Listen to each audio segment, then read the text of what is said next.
ମୁଁ ତ ଆସିକି ମାସେ ହେଲାଣି ରହିଲିଣି ଏଇ ପିଜିରେ। ଆଜି ଚାଲନ୍ତୁ ଦେଖିବା ଆମ ପିଜିଟା କେମିତିକା। ଆଉ ପୁରା ପିଜି ଟୁର୍ ପରେ ତ ଏଇଟା ହେଉଛି ପୁରା ଗ୍ରାଉଣ୍ଡ ଫ୍ଲୋର୍ଟା, ଆଉ ସାଇଡ଼୍ରେ କିଚେନ୍ ଅଛି, ଏଇଟା ଡାଇନିଂ ହଲ୍ଟା। ତ ଏଠି ସମସ୍ତେ ଡିନର୍ କରନ୍ତି, ଲଞ୍ଚ ବ୍ରେକଫାଷ୍ଟ। ଆଉ ଏଠି ସବୁ ରଖା ହେଇଥାଏ ଖାଇବା, ତ ସବୁ ସେଲ୍ଫ ସର୍ଭିସ୍। ତାପରେ ଏଠି ୱାସିଂ ମେସିନ୍ ରଖା ହେଇଛି। ଏଠି ଫ୍ରିଜ୍ ଅଛି, ଫ୍ରିଜ୍ ବି ୟୁଜ୍ କରିପାରିବ। ଏଠି ଗ୍ୟାସ୍ ଦେଇଛନ୍ତି, ଯେତେବେଳେ ଯାହାର ଇଚ୍ଛା ଆପଣ ମାଗିବେ ବନେଇବା ପାଇଁ ତ ବନେଇ ପାରିବ।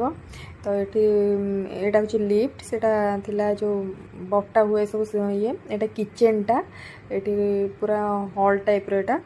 ତାପରେ ସେ ଯେଉଁ ମେସିନ୍ଟା ଦେଖିଲେ ଏଇଟା ଲିଫ୍ଟ ଆମର 5th ଫ୍ଲୋର୍, ତ 5th ଫ୍ଲୋର୍ ଲିଫ୍ଟ ଯିବାକୁ ପଡ଼େ। ଏଇଟା ସିଡ଼ିଟା ଛାତ ଉପରକୁ ଯିବା ପାଇଁ। ସବୁ ଫ୍ଲୋର୍ରେ ଗୋଟେ ଗୋଟେ ଆକ୍ୱାଗାର୍ଡ଼ ରଖା ହେଇଛି, ଯେଉଁ ୱାଟର ପ୍ୟୁରିଫାୟର।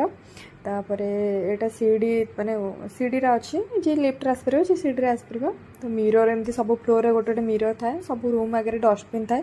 ଏଇଟା ଲୁଗା ଶୁଖିବା ପାଇଁ ଏଠି ଟିକେ କ'ଣ ନା ଏଠି ସବୁ ଉପରେ ଏମିତି କରିଦେଇଛନ୍ତି ଟିକେ ସୁବିଧା। ସେଇଟା ଲୁଗା ଶୁଖିବା, କାହିଁକିନା ବାହାରେ ଏତେ ଲୁଗା ଶୁଖେଇ ହୁଏନି ଛାତ ପତ। ଏଇଟା ଆମ ରୁମ୍, ଏଇଟା ଆମର 4 ସେୟାରିଂ ରୁମ୍ଟା। ଆଉ ପୁରା ରୁମ୍ଟା ଏଥିପାଇଁ ଖେଳା